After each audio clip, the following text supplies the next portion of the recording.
ఈ పాటికే మీకు అర్థమైపోయింది కదా నా ఉల్లిపాయ కారం అన్నది ఎంత బాగా హిట్ అయిందో మా ఇంట్లో. ఇంత హిట్ అయిన రెసిపీని మీతో షేర్ చేసుకోకుండా ఎలా ఉంటాను చెప్పండి.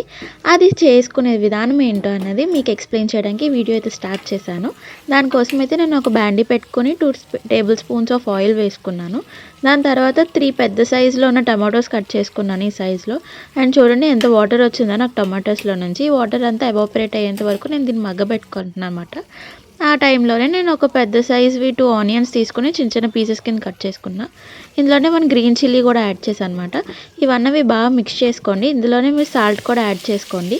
నేను దీంట్లో 4 chillies, red chillies and 2 green chillies వేసుకున్నాను.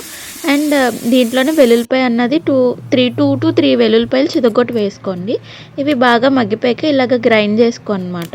చల్లారాకే గ్రైండ్ చేసుకోండి. సాఫ్ట్ పేస్ట్ అన్నది వస్తుంది.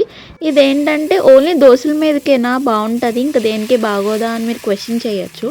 సో దోశల మీదకే అవసరం లేదు. లైక్ మీరు పెసరట్ల మీద వేసుకోవచ్చు, ఉప్మాలో పెట్టుకోవచ్చు, లైక్ మన రైస్లో కూడా కలుపుకొని తినచ్చు. అండ్ మోర్ ఓవర్ ఇడ్లీస్లో వేసుకోవచ్చు. ఏ టిఫిన్ అండ్ ఏ రైస్లోకైనా ఈజీగా కరెక్ట్గా సెట్ అవుతుంది. అండ్ మీకు ఈ వీడియో అర్థమైందా? అండ్ మీకు నచ్చితే please like, share and subscribe to my channel, that to Sanpree vlogs.